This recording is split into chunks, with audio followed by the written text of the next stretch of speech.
Homilador bo'lgan ekanlar, qachonlardir. Men bilmayman qachon. Ishonasizmi? Bachadon naylarida homila turibdi. Tasavvur qilasizmi? Vaholanki bemor menga kelgan Dildor opa, men hech ham homilador bo'lmaganman. 3 yildan beri bola yo'q deb kelganlar. O'sha yerda hayronmiz, men tushunmadim. Voy, hayzim tugagan edi-yu deyapman-da o'zimga o'zim. Homilani oldik. Ishonasizmi, homiladorlik bo'lganda, bachadon naylarida qolganda o'smagan. Lekin bu homila necha haftalik, necha oylik yoki necha yilligini men bilmayman. Menga qorong'u. Oldik, bosh qildik, trubani tozaladik. Ishonasiz, shunaqa yopishib kelgan, endi umidchi bilan zarur chetyaptilar. Dildora bu yerda kamida 3-4 oylik kamida deyaptilar.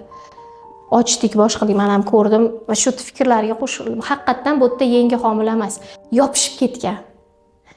Sekin-sekin ajratishni o'ziga yarim soat vaqt ketdi. Ishonasiz, nimaga? Chunki maqsadimiz trubani saqlab qolish edi.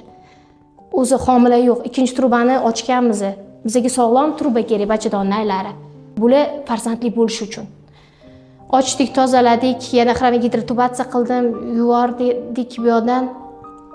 Bachadon naylar o'tkazuvchanligi tiklandi. Eng qizig'i, operatsiyadan keyin shunday eshikdan, operatsiyondan chiqqaningizdan keyin palataga borasiz, bizda klinikada palatani oldida oila a'zolari kutib turadi. Shunday tushsam, turmush o'rtoqlari nima deyishni bilmayman de. Keyin aytdim, baraka topkurlar, ayolingiz homilador bo'lgan ekanlar, qachonlardir. Men bilmayman qachon. Bachadon naylarida bo'lgan, homila o'smay turib qolgan, bachadon naylarining funksiyasini buzilgan. O'shaning uchun ham sizlarda yana keyingi homiladorlik bo'lmayotgan ekan desam, men xursand bo'lingmi, xafa bo'lingmi Dildor opa deyaptilar. Xursand bo'ling, homiladorlik bo'libdi. Ikkinchi tarafdan, конечно, operatsiya stoliga yotish oson emas. Lekin biz oldimizga qo'ygan vazifani bajardik. Nimaga homiladorlik bo'lmayotganini topdik. Bepushtlikni sababini interoperatsionni aniqladik. Bemorim ketdilar, hammasi yaxshi, yoshlar xursand.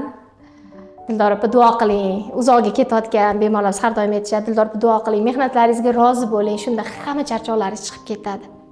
Men aytdim, qachon rozi bo'laman sizlar homilador bo'lib, menga o'sha Tojikistondan mana Dildor opa biz uzidiga tushdik.